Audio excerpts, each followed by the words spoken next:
proven to deliver, on average, an 18% performance improvement, helping leadership really deliver against the business critical outcomes desired by organizations. So from today, you're going to walk away with a pragmatic tool to help you navigate your leadership in your organizations, to help deliver business critical outcomes. And through the next 60 minutes, we'll guide you on how to use that tool and approach. And then right at the end of this session, we give you the opportunity to talk about further support to help you on your journey and guiding you to apply that in your role. We'll also give you a competition at the end. So it's worth hanging in to the end, not only for the value of the tool, but also to hang in for the competition. So I'm delighted to be joined on this call with some colleagues. So I'm joined by Juliet Hammond and Avis Biden. Hello. Avis, would you like to say hello? Hi. Okay. She'll be joining us in a moment. But myself and Juliet, we work for LIW, and Avis joins us, and she was actually our client. So she was working within Cisco, and she's going to share her perspectives from a client's point of view about the impact of the approach from a client. So thank you very much for Avis for being along this call to share that perspective. Okay, so obviously we don't want to just throw a lot of stuff at you. We asked a number of questions of you in preparation for this session to see what you wanted to gain from this session. And there were 3 areas that came up through as common areas across all of you. The first one was really about measuring impact with good data. And this was summarized really nicely by Emma Dutton, who talked about, I want to be able to successfully measure impact. So we'll be covering that today. The second area was about aligning business leaders and their goals to leadership development.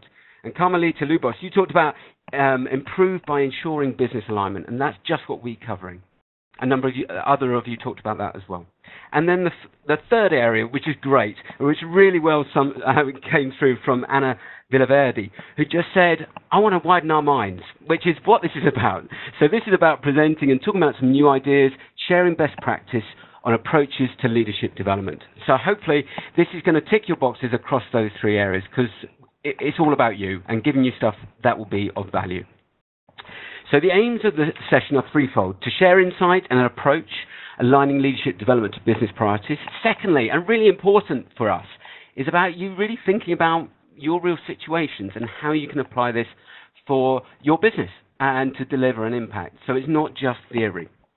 And the third thing is about giving you an experience of LIW, what we stand for and how we work. The flow for this session is outlined here. So there are a number of steps. I'm going to give you a brief bit of context as a setup, and then we're going to take you through this approach.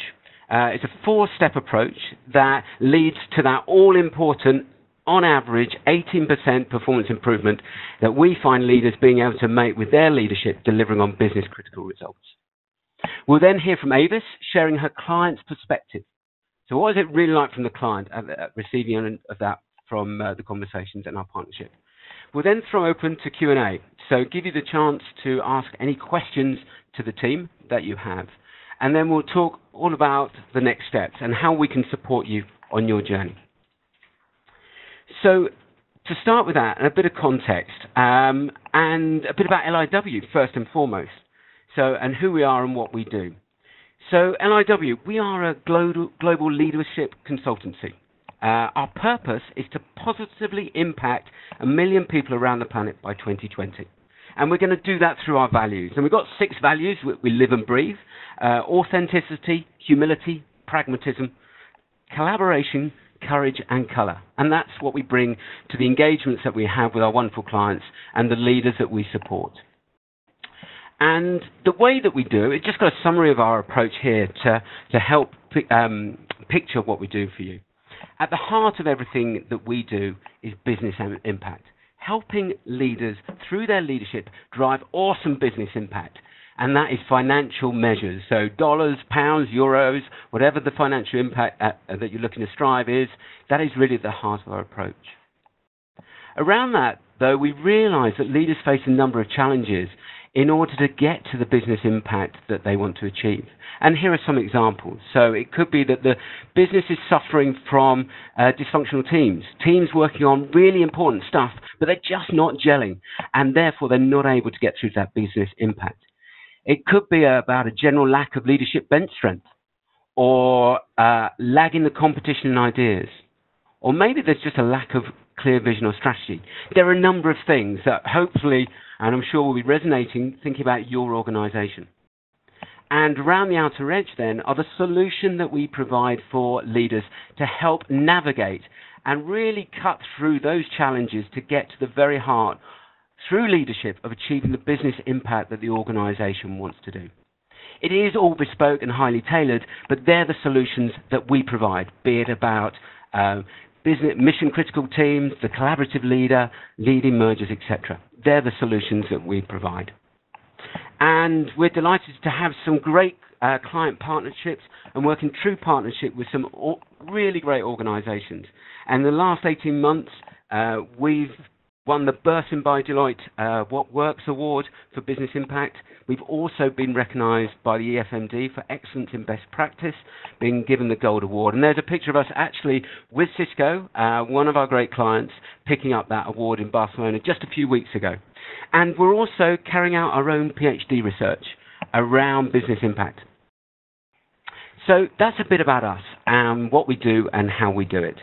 But today is really about you and thinking about, specifically about the community of HR leaders that is great to have on this call. And we, talking to lots of HR leaders, we recognize that there is a vision for you out there in terms of how your role in the business. And whilst there'll be a number of other things, there are three key things that we commonly hear from HR leaders about how they want to be seen and the value they want to deliver in their organization. And they're distilled here. So the first one is about being viewed as a true key partner in developing business strategy. That's much more strategic agenda within the organization. That being viewed as a specialist in designing and delivering relevant, sustainable leadership development experiences. And then finally, you're able to demonstrate the value of leadership initiatives to business outcomes. There are three core things that we know from talking to HR leaders are really important in terms of within the organization and the value. But we also recognize the sad reality that it's sometimes not so much like that. And there can be a lot of challenges facing our HR leaders right now, with a tendency to be much more reactive and tactical. Tactical demands pushed on HR leaders to respond. So I put some examples there. So I've just read about unconscious bias. Let's get that into every program in the next quarter. Can that be ready for kickoff next week? So much more reactive, responsive. So I don't know how that resonates. I'd be really interested to know from you how that lands and actually your reality. So what I'm going to invite you to do in your comments box in the bottom right, I would just like your thoughts on actually what's your reality. What are the challenges you're facing right now as HR leaders in your organization? And just quickly in the comments box, just put your thoughts. Your current real reality. What are some of the current challenges you face? Just going to give you 30 seconds to put that in. If you like, on this Wednesday afternoon, it is a chance to maybe have a little bit of event. If you want to download some stuff about the frustrations or maybe some of the great stuff that's happening, please just put it in that box and just be interested to see what is the reality that you're facing right now. So just give you another 15 seconds there to put your thoughts in terms of some of the comments that you're putting through, and we'll be looking at some of those as we go through. But we recognize that we're not going to be able to solve all of those right now, but it's good to understand the current reality of where you are, because it sets a context really for our four-step approach, which is a way to help you lead a different conversation within the business to really deliver leadership development that is truly high impact. So just very briefly, before I hand over to Juliet, who's going to take you through the first step in more detail, just talk you through the 4 steps. So the first step there, step 1, is all about design for impact. So that's about aligning to the business objectives, setting realistic and relevant metrics. You then move through, you'll see that this is a circle moving around, dictated by that arrow, to then step 2, which is about then doing real work in the room. And having done that, It is then moving through to step 3 about support and sustaining the learning, through to finally actually measuring the impact of step 4.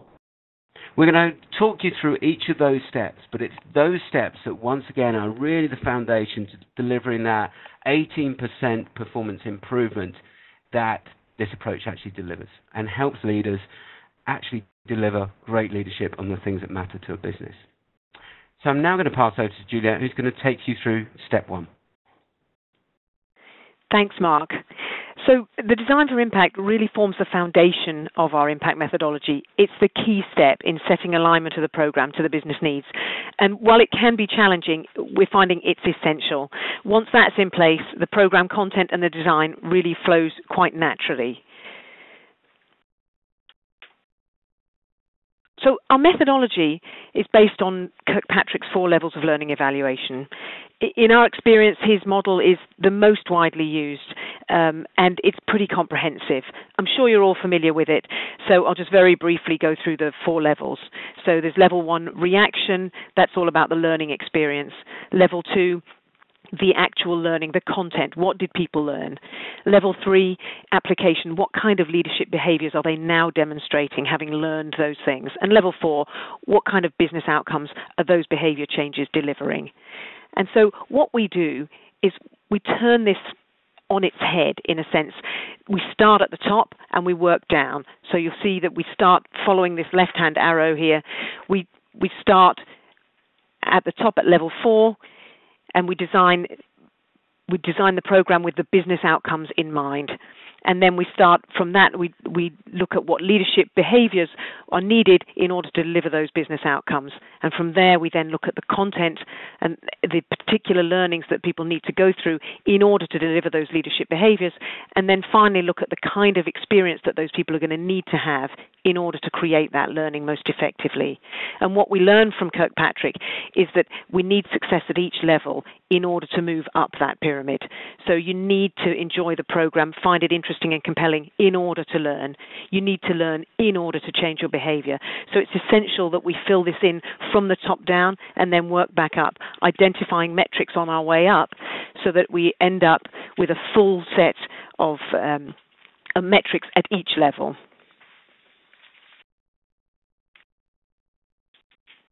And what we end up with is a design for impact template. And it looks like this. So typically, those first 2 columns, they're completed through a series of discovery conversations with business leaders. Now, often this is an iterative process. It doesn't just happen in one shot, where we actually quite often find ourselves supporting our HR partners to translate the global strategy of the organization into meaningful goals, business goals for their business unit or for the specific audience that we're addressing in this program. And what we're really looking for here is the in order to behind the program. Yes, we might want agile teams, cross-functional collaboration, but what in order to do what? So what we're really trying to delve into here is what are the business outcomes? Is it that we need to increase sales, drive profitability, improve quality, strengthen customer loyalty? What are those ultimate goals that then lead to leadership behaviors? The 2 right-hand columns are then completed by our content and design specialists in partnership with the program manager and the client to create a program that really delivers the learning and the overall experience to prepare participants to go back to work and behave in new and different ways to deliver business impact. Now, I'll take you through an example, and hopefully this should explain how it works in practice. And if you have any questions, just pop them into the Q&A, and we'll see if we can address them here and now. So this is an example that actually came from a particular engagement that we had. It's in the healthcare sector. This is not the full Design for Impact document, but it's an extract from it, and hopefully it will be serve as a good example to show you how the flow works. So the scenario here is we have a pharmaceutical company that was facing the very real and current challenge of needing to reinvent its R&D function to move away from the old-style, large-scale, internal R&D department to succeed in a world of much more person-centered healthcare solutions. And for this, the R&D function needs to be more agile and move quickly to partner with smaller specialist researchers and development companies to bring opportunities to market quickly and profitably. So our conversations with business leaders uncovered some very specific business outcomes with clear metrics. So you see in that left-hand column there, we've got 6 new R&D partnerships, 10 new innovations this financial year, as well as some external recognition around becoming a most valued strategic partner for R&D and an employer of choice, so driving customer and staff retention. So these are real business outcomes that have been defined that are driven by this particular business need. What that led us to is that these outcomes determine very specific leadership behaviors that were required, such as a capability of being able to set shared goals in partnership with others, or being able to proactively manage stakeholder engagement, coaching your team specifically for alignment to strategic goals. So some real specific behaviors. And these quite often we can align to the capability framework. It's just a case of prioritizing the items in there to make sure that they align to the business outcomes. What this then drives is a set of learning objectives and program design outcomes that you see there on the right. So in terms of content area, very much around collaboration, the power of why, setting purpose is a really important element, coaching, disruptive thinking, stakeholder management. So some key topics that deliver those kinds of leadership behaviors. And within that, then, the program design is really around leveraging network opportunities within and outside the organization, some actor simulations to give people some real opportunities to try, all kinds of other elements that will support that learning most effectively. And then you see, as you work through the measures, that at each level, we also identify measures.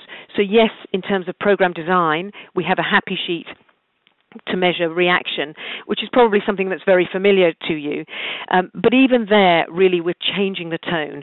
So it's not just a test of how did we do in delivering a program, but it's more how did we do in delivering a program that inspires you with relevant content and a real reason to change, to learn and to change.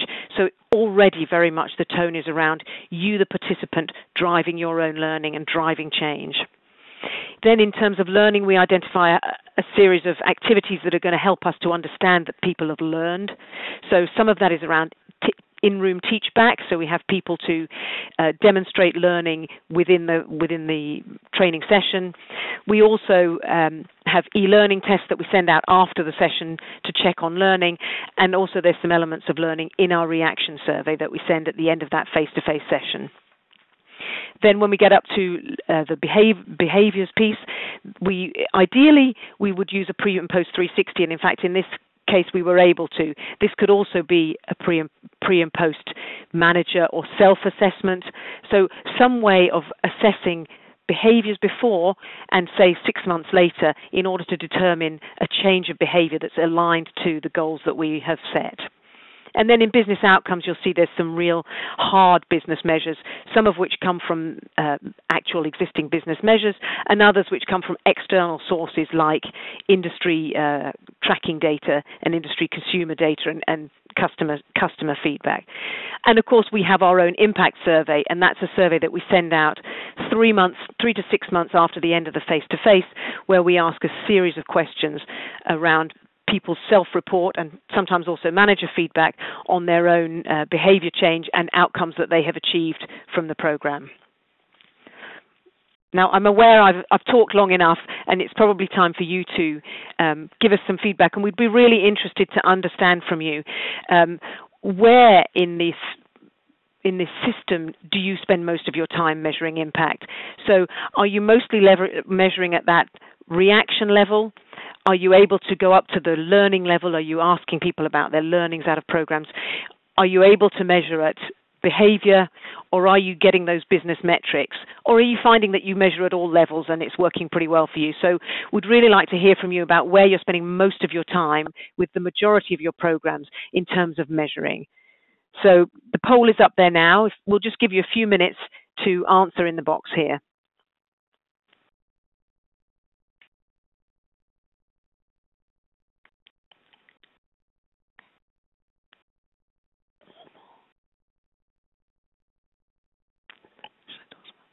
All right, how are we going with 10 seconds? All right, we'll give you another 10 seconds and we'll take a look at the results of that poll.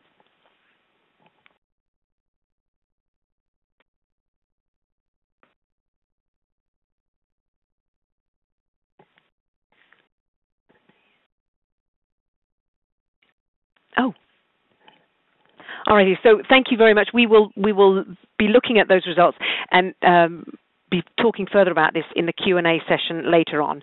So thank you very much for your feedback. It's very valuable for us to understand where on the path you guys are sitting. Now I'm going to hand back to Mark, who's going to take you through the rest of the journey, the next 3 segments in our process. Thank you. Yeah, that's great. So that step 1 really forms that foundation on which everything else builds, that real clarity and designing for impact. That leads to then step 2, which we call real work in the room. And here there's a balance that we take leaders through. And you'll see in front of you a number of things. On the left-hand side, an approach that we take with leaders that balances getting them to really think and bring and contextualize all the work we do with them through project work and bringing their real opportunities and challenges. And we then appropriately challenge and stretch their thinking to help them think and act like a leader. So giving them input to really think in the context of their real challenges and opportunities they face, what are the things that are going to support them to really step up and think about how they think and act like a leader. And that's combined with these elements that you see on the right-hand side of the screen as you look at it, which is much more about the being aspects of a leader. And here we talk about being a truly connected leader, and there it's about being really connected with yourself and connected with others to deliver great results. And we have a wide variety of tools to help enable that, 360s, mindfulness. We have a whole variety of tools to really help leaders truly connect with who they are and connect with others. That then bridges the gap between the two about how they think and act like a leader and their being by getting them to really learn, then try and apply the learning to their leadership and their real situations. And our approach is one of facilitation, so really about enabling the right and real conversations to happen, challenging appropriately to stretch individuals to really think about the ideas and how they can apply them. All in that context of understanding what is business critical, what is the organization trying to achieve, so that the leaders attending and going through the real work in the room can really demonstrate great leadership to achieve great things. That's step 2. Step 3 is then about supporting and sustaining that, as we recognize that there's a huge challenge having left the room, and be that virtual room or a physical room, to actually then start to actually apply the learning. So obviously we support leaders through the next stage as they really work to apply. And there's a whole variety of things that we do to really ensure the continued progress of leaders towards the things that are important to them. So you'll see here a variety. So we run master classes. We build strength in the alumni through peer coaching. We ensure things stay on track, and we provide a heartbeat of progress against business critical measures by doing regular pulse checks with leaders about how you're doing, what progress are you making. And that serves a number of benefits actually, but it not only acts as a reminder, a sort of heartbeat to say, yeah, okay, it needs to be there, but also to the business to be able to track the progress and progression about the things that are important. We'll do reviews virtually to ensure things stay on track. We also appreciate that a lot of leaders that we work with are time pressured, and I'm sure a lot of you are out there. So to deepen knowledge, we partner with Get Abstract to provide powerful summaries of great books that leaders can read very quickly to gain, in an effective way, the insight from all sorts of knowledge out there. So we work with Get Abstract to really help leaders deepen their knowledge.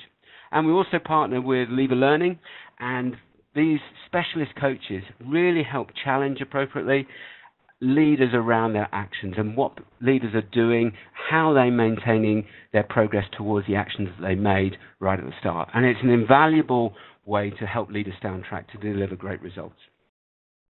That moves us on to then step 4, which is all about measuring impact. And I'll hand over to Juliet to guide you through what happens at this step. Thanks, Mark. We've said before, one of LIW's values is pragmatism, and when we measure impact, we do take a pragmatic approach. We looked at the research out there and identified 2 core methodologies, the Phillips, based on Kirkpatrick, and Brinkerhoff. And very simply, they can be viewed on 2 dimensions, the analytical and the illustrative. So starting with Philips, it's highly analytical. They calculate ROI for every participant. It's very thorough and yields a really credible ROI. And in some instances, that can be incredibly valuable, particularly when you're comparing investment options. But we do recognize that it's costly and time-consuming. And so on the whole, we find that we take a similar approach to Philips, but we have a much more pragmatic approach.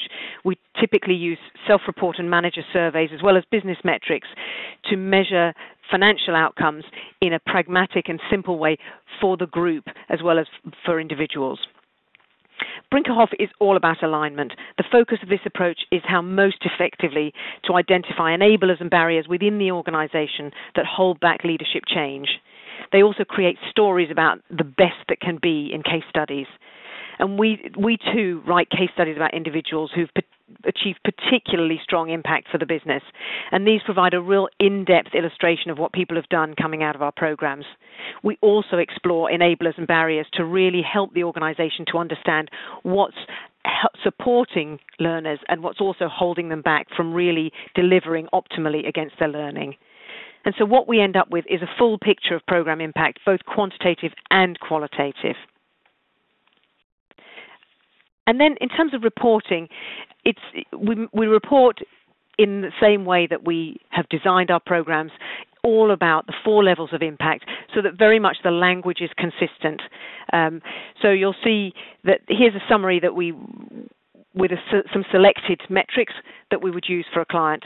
So you can see in level 1, where it's reaction, we talk about, was this a worthwhile investment in your time? There'll be satisfaction scores. You might put an NPS in here.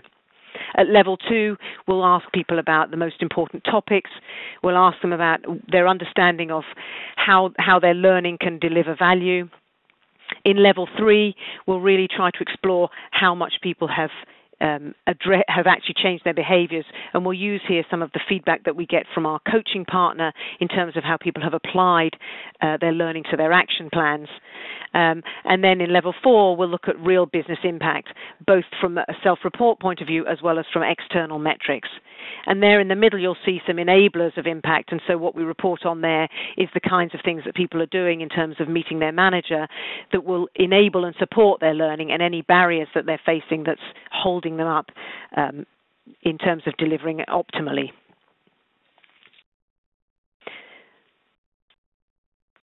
So we've talked about this approach in theory, and I'm sure really what you want to hear is what it's like in practice. So I'd like to hand over to Avis Biden, who was our partner at Cisco when she was program manager for the CAMS program, the one that won the 2014 Bursting by Deloitte What Works Award. So Avis, why don't you shed some light on your perspective as a client for how this has worked in practice? Thank you, Juliet. Hello, everyone. Sorry I missed my hello earlier. I actually disconnected myself by mistake. So hello, everyone. I'm happy to be here today and share with you a little bit about the context for CAMS. So CAMS stands for Cisco Advanced Manager Series. We use the term Advanced Manager, but we were really speaking about what we call experienced managers, or typically managers of managers. We started this program in 2010. At that point, Cisco was about to undergo the transformation it's actually still experiencing today, which is the shift from being a product or box-based company selling switches and routers primarily to a company that's a solutions-based company. So we would provide a breadth of services as well as product to meet a specific customer outcome. So with that in mind, we looked at our leadership across the company. We found that of the manager audience, which of course is the largest in the company, 55%, or the majority of the managers at Cisco, were those folks in the experienced manager role. So we had quite a few at that level, and what we did is survey them a few times just to understand where they were at, how they were feeling, and what we heard were some pretty compelling reasons to act. They were definitely feeling burdened. They were burdened with having to both be a manager and also an individual contributor. So say 50-50 player and coach, which is a big demand on anyone, of course, and certainly at a big company like Cisco going through transformation, that was quite a challenge. Also, Cisco was about to change the dynamics of the organization. In order to be the solutions-based company, we needed to be more agile, more nimble, and that meant adjusting our span of control.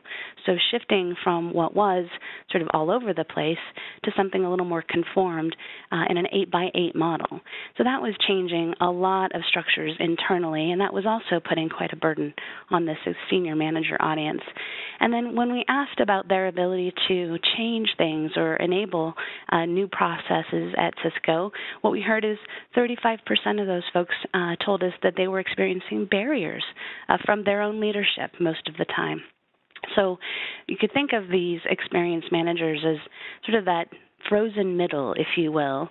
And the challenge for us was then how do we now mobilize this critical group of managers in the company and turn them into leaders? So the CAM's goals were very much that, re-engage this very global audience and help and get them to really assist with this transformation because of the way that they were feeling, this burden of 50-50 player coach, the changing span of control, the different expectations of them, period. It was true for everyone at the time.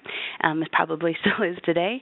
That approach meant that we needed them to feel enabled and empowered and part and invested in this transformation. We needed them to change their perspective of just being a manager of a team to really a leader in the business.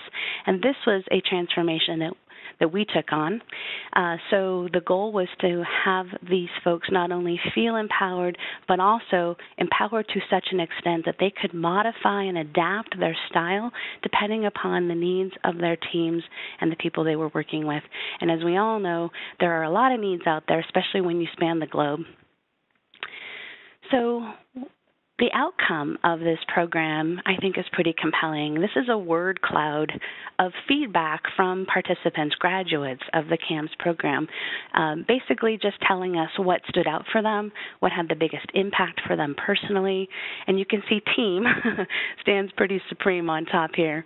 But certainly leadership is strong, communications is strong, social styles is a model we use exactly very much to change your communication style as a leader. Let's give you a sense about how people felt about their experience in CAMS. What we really care about, and the purpose of this workshop, is to understand the business impact of this, and we very much did that. It was exciting to hear that so many, in fact, in this case, 9.5 out of 10 graduates, honestly, I don't know where the half comes from, but 9.5 out of 10 graduates would recommend the CAMS program. More interestingly, I would say 10 out of 10 graduates would recommend it for their leaders, which was kind of an interesting side note. We tracked the promotion velocity. So we looked at folks who had been graduates of the CAMS program, at the same time those folks who had not, so we had a control group, and we found that those coming out of CAMS were actually promoted at a greater rate, a significant rate, 26 over 19%. Now this is important simply because I'm not sure how your organization is set up, but at Cisco, the manager transition to director is the bottleneck in the company. So making that transition doesn't happen by happenstance. It comes with a lot of planning. It comes with a lot of change in the company. It also comes with recognition for who each leader is and what they bring to the company. So no one eclipses the level of senior manager to director without some recognition. When you move to level 2, we're looking at how did they actually start to apply some of this stuff in the role. And we heard back that 2/3 of them said that they had dramatically improved all parts of their organization. Some of them spoke strongly about their team engagement, which, of course, in a global team going through transformation, you can see how that would be critical. Certainly, executing more efficiently was important, but I think for me what stood out was the stakeholder relationships, this recognition that no longer could Cisco continue to be a siloed company, but in order for transformation to happen, we really had to reach across functions and get to know the other parts of the business so that we could work together to solve the customer problems. So understanding those stakeholder relationships and improving on those, absolutely paramount. For when we get to level 3, we're really looking at how did they really get what they got from this program and take it to the business. For 2/3 nearly of them, they were able to report back. Not only did they change their team and their relationship with their stakeholders, but they really felt like they had made a big impact to their department or even their business unit, which is, of course, a sign of a great leader, right? No longer just managing team, but taking on responsibilities and knowing that you're going to make a difference to much larger part of the company than just your own. And then for us, again, thinking about that siloed organization transforming into a solutions company, that 65% of those folks leveraged the connections, those valuable network connections that they made in the program. So this was so CAMS is delivered around the world. We do not restrict who can come. It's really based on whether or not they can travel. And so we invite folks from all different functions, all parts of the world, and each group of 30 managers tends to be very diverse. And so those network connections can be made from all different regions and all different functions. And finally, when we look at the serious business impact, just the fact that 89% of the folks, so by far much bigger number than I ever imagined, were reporting that they had made significant outcomes to the business. And when we measured across the whole group, what we heard was 18% performance improvement in their daily work. If you do the math, that ends up being an extra day a week. I don't know about you, but I could certainly use an extra day a week. So to think that we were able to measure that, I think was really powerful. Now, this is our sort of quantitative impact, if you will, but as Juliet just mentioned, so the Phillips approach gives us the ability to do this kind of rigorous measurement and give you the numbers, the percentages and the dollar numbers that we can give you today. But that's not as compelling as what we can do when we take the Brinkerhoff approach. And we pair these two together, you get a really robust message. So this is an example of some of the Brinkerhoff approach that we used for the business impact, where for those folks that said, they raised their hand and said, I made a big difference here at Cisco. I took on something that nobody else thought I could do, and I did something great with it. Now, mind you, it might sound like you had a lot of people bragging about it, but out of, say, 2,500 graduates, we had 30 folks raise their hand. So this is not a large group of people. These were people who truly believed they had made a difference. We interviewed a lot of them and surfaced 7 that we created these kinds of stories about. And these are compelling stories. There is definitely business impact. You can see there's some measurements at the bottom, but really it's a story. And so when you pair the strong numbers of the overall business case with stories like this about John Lagan-Ingrel, I think you make for a really compelling message to your leadership. And if they weren't thinking about how important leadership is to their business and they weren't thinking about measuring it before, they will now. Thank you very much. Thank you, Avis. Thank you very much for telling that story of the reality from a client's perspective. It's just fantastic. So thank you. So you've heard the context. We've talked you through the 4-step approach, and you've heard from a client that experienced it and got the benefit, and you heard there Avis talking about that percentage uplift that we talked about. So we know this works. So just going back to right at the start and where we started the journey and the setup for this conversation. So wherever you were in your level of understanding, so from the happy sheet through to this real business alignment to impact, we hope that this conversation has started to give you some insight into a different approach to help you, wherever you are, be able to take the next step up that scale. And in a moment, I'm going to do 2 things. Firstly, I'm going to give you a chance to ask any questions. But then following that, I'm going to give you the opportunity and we'll share with you some additional support that we're going to give you to help you on your journey, as well as asking the question for the competition, which I set up right at the start. So I'll be doing that in a moment. But wherever you are in your level of understanding, we're passionate to help you on the journey to make that next step forward, to really improve and really drive that really close business alignment, leadership development, and really make it business critical. So now there's a chance for you to ask any questions that you have. We've had some questions coming through during the conversation, but I'm going to go hand over to Louise now, who's just going to field some of the questions that you've been asking, but please feel free to put some questions in the Q&A section right now. Thank you, Mark. So let's start our question and answer session. Again, if you do have any questions for Mark or Julia or Avis, please submit them into the question and answer dialog box at the bottom right of your screen. We've already received a number of questions, so we're going to try our best to get through as many as we can today. Any questions that aren't answered, please bear in mind that the speakers have committed to responding to your answers. So let's kick off with our first question. So first question coming in is, how do you use the D4I once it's complete? All right, let me take that one.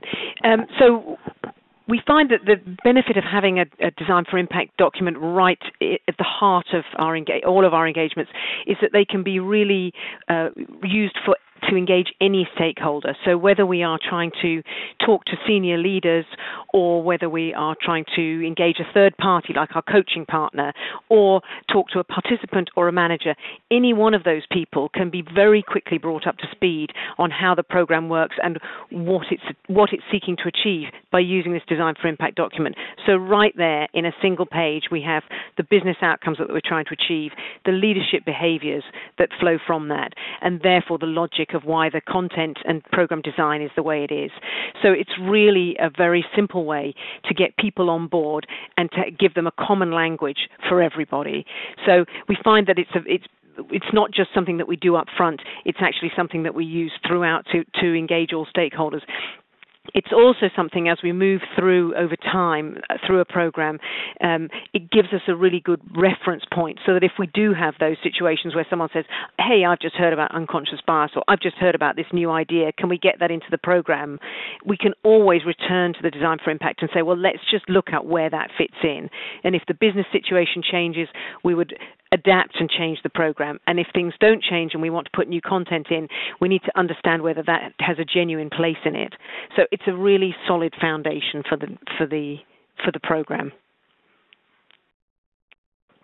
Okay, fantastic. So I have another question here. So what suggestions do you have if you can't get financial goals? Many internal teams would find it hard to put a number on their output. All righty, me again. Let me address that one. Certainly, when we look at impact, we look at three levels, I guess, of measuring impact. And the holy grail, is obviously financial numbers. So if we're looking at revenue growth or profitability or cost savings, that's obviously a really nice business outcome to identify. And we're always trying to achieve those financial measurables. But we've recognized two other levels, and quite often for certain roles or activities or different people, and the CAMS group, in fact, fall into this. Quite often for those people in the middle of an organization, it's very hard to demonstrate a straight line from them to revenue or profitability. So the next level down that we would look at are those leading indicators. So those are measurable outcomes, but they're not necessarily financial, something like engagement or customer satisfaction. So these are all things that we could very well track, but not necessarily ultimately financial. But leading indicators to drive business results longer term. And then the final level of impact would be the qualitative measures. And these are the sorts of things that people report to us frequently through surveys. Things like, we're having so much better meetings now, we've cut them down from an hour to half an hour and we're completely on point. Or, I'm having coaching conversations with my team at least once a week, and it's really making a difference in the accountability that I'm being able to push through the organization. So these kind of qualitative behavioral changes that are actually driving business outcomes and business impact. So really, we're always trying to move up, higher up the levels towards the financial outcomes, but all of these are valid and useful measures of business impact. Okay, fantastic. So, Mark, I've got a question here for you, actually. Access to leaders is difficult to gain, as is the mindset of not needing help. How do we overcome this challenge? Oh gosh, that's a great question and a tricky one to give one answer. Actually, I'll answer, and then I'll be really interested for Avis's perspective as well. So I'll hand over to Avis if that's okay from a client's perspective. Avis, I think the interesting thing here is it does depend, and it's not a one fits all, and there's going to be no silver bullet.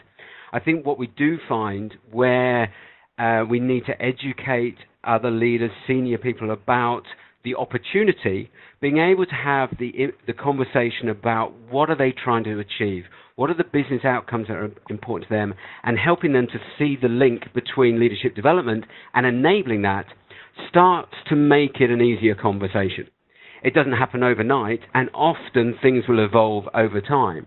But by really being curious and asking the open and sometimes challenging questions about what is the organization really looking to achieve and how to align that, it starts to enable a different conversation. So, Avis, I don't know what additions you got from your experience in the real world at Cisco around that and applying this. Sure. Well, I do agree. I think this can be challenging, especially if you're attempting to address leadership on the whole and get their collective buy-in or their collective input in this process. I find that nearly impossible to do, frankly. Instead, the approach that I've taken is, first of all, to pay good attention, really intense attention to what are the messages that we're hearing from leadership. So at our, say, company meeting, what are those messages? And then identify, so really being the leader that the CAMS folks aspire to be, that's really my job as well. And so to find those stakeholders, to identify at least one leader who I believe is passionate and dedicated to whatever that business measure is, and having a conversation with them. Now, at Cisco, most of our leaders are actually pretty approachable if you just try. So I was able to get a conversation with a few different VPs, and in that process, garner some support and some sponsorship for leadership programs that actually tip the scale. It's like there's like dominoes. So if you get one, then typically that leader has at least a couple of leaders that they can talk to, and a couple more dominoes fall. So collectively is something you work towards with your leadership buy-in. If you can get one person, and you might have to ask quite a few, and you have to get to know what they care about in order to address them properly, I find that that's the best approach. Great. Thanks, Avis. No, I think that really understanding what they care about is really at the heart of this and what's really business critical. So thank you for that, Avis. Okay, fantastic. So we do have time for one final question. So it's this one. How do we ensure leadership development when access to resources is limited? Great. And once again, another really challenging and very real question as well. And I think this goes to the heart of really the opportunity that we're talking about here, which is that real strong alignment to what's business critical.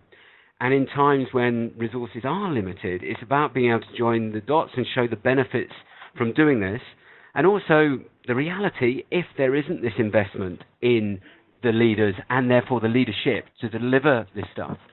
So when I was talking about our solutions, frequently we find that some teams aren't working as effectively as possible, and being able to say, well, without them, what's going to happen? And being able, therefore, to have engagements to justify resources becomes much more purposeful, and it doesn't give a silver bullet, but it gives a more meaningful conversation about the impact of investing in leadership development in these areas, the benefits, and also the downsides if the business doesn't. Because without it, it won't be achieving what's business critical. And I think that's the stark reality of some of the conversations that we have. Okay, fantastic. Thank you for that. So I'm just going to hand over to Juliet because she's actually got the results of the poll that we did earlier. So Juliet, if you'd like to deliver those to us, that'd be fantastic. Thanks very much. Yes, I just thought I'd give you the poll results that you kindly contributed to us earlier on. So we asked you what level of Kirkpatrick, where are you spending most of your time measuring impact? And overwhelmingly, 46% of people are saying at level 2, so that's at learning. 25% at level 3, so that's at behaviours, and then 13% at level 4 impact. So the remaining 17 just at level 1 at that reaction level. So interesting that you're clearly having great success in terms of measuring learning, but as we go further up the levels, more of a challenge. And so hopefully what we've been able to present here has provided a structure for you to help to move up that. And we do understand it's always difficult, and we're all wrestling with this, but if you set out with the goal of creating a program around business outcomes, it's going to be easier to find a way to identify those measures and measure at that impact level. So thanks very much for your contributions. Very helpful and interesting. Thank you. Great. Thanks, Juliet, and some really interesting results. And thank you for those questions, which felt so real and so refreshing to hear, actually, in terms of your openness to share some of the real challenges you're facing. So that's what our pragmatism is in our values, and we live and breathe that. So thank you for sharing the real questions that you have out there. So in summary, we recognize it's a challenging environment in that you have a vision, and as leaders, you sometimes get drawn into things that are not so much across that vision. This 4-step approach is a way to help you lead a different conversation within your organization. And that step 1, design for impact, is the foundation. And at the heart of this approach is the fact that we know that this stuff works, delivering on average an 18% performance improvement from applying this approach. So I guess that leads to the question of, what could your business achieve with an extra day a week? So to Avis's point, that's nearly a day a week. So if you could offer your business an extra day, what could they do? Those sorts of conversations and that alignment to what's important in the business start to make some of those more challenging conversations as you become more visionary in your leadership, not easy, but more purposeful, and increase the chances of having a really good result. So before I just move on to talk about the support that we're going to provide you, I just would be interested on your thoughts, and I just invite you in the chat box at the bottom to just put, what would be the most impactful thing that we could do to support you on the next step of your impact journey? So within the chat box, I'd just like you in the next 30 seconds just to put your thoughts of what would be the most impactful thing we could do to support you on the next step of your journey. So we've shared a lot with you here, and we're committed. We practice what I preach. We've got a 4-step approach. We've obviously spent a lot of time designing this and listening to what you said. We've hopefully done a bit of real work with you, and we're now about that support and sustain, and we will certainly be doing some measuring after. But really want to hear from you in terms of what would be the most impactful thing that we could do to support you on the next step of your impact journey. So just another 20 seconds, just in that chat box at the bottom, just put your thoughts. It could be anything. So it could be a phone call, it could be sending stuff to you. Just would really be interested on what would be the most impactful thing we could do to support you on the next step of your journey. Just last 10 seconds, putting that in your chat box, and we will be able to collect those. So that's great. Last 5 seconds, just to frantically put those words in there. That's wonderful. Okay, so we'll have a look specifically at the things. We have come up with, however, some generic things that we thought might be useful. So we're going to send you that D4I template, and it's going to be in a version electronic version that you can use with an example on the back to help guide you through it. So it'll be a PDF version that is editable that you can actually use. We're also going to send you one of the Get Abstract articles to help you with your leadership. We recognize that leadership is the thing that makes the 4-step approach happen. So we're going to send you a Get Abstract article to help deepen your knowledge around some ideas around leadership.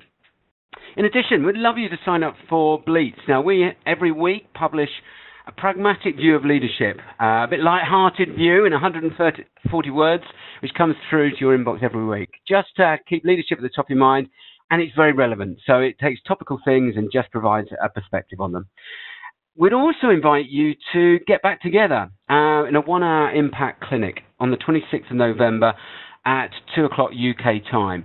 And the purpose there is an opportunity for yourself to, having taken the ideas that we've talked about here and started to apply some of the approach for the impact in your business, to talk it through with your peers and also myself and Juliet to have a bit of a coaching session about what's worked well and what would have made that even better, to help you on really supporting and sustaining your application and taking your impact to the next level.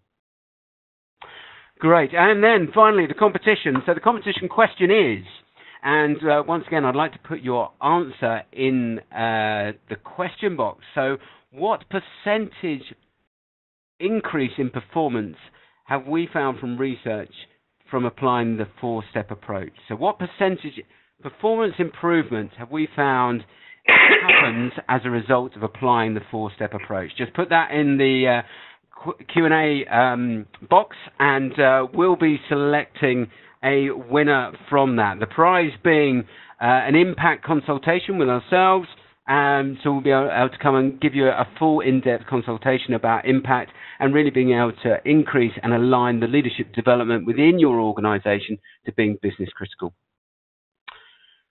Thank you very much for your attention, engagement, and contribution to this session. It's been great to share our passion with you. Thank you to Avis, Juliet, and Louise for your work around this, and look forward to staying connected and supporting you on your journey.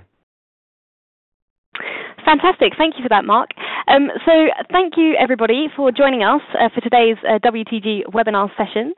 A massive thank you to LIW. You've been fantastic, Mark, Juliet, and Avis. Thank you for taking the time to give such an insightful and interesting presentation. Just before I let you go, a couple of quick points.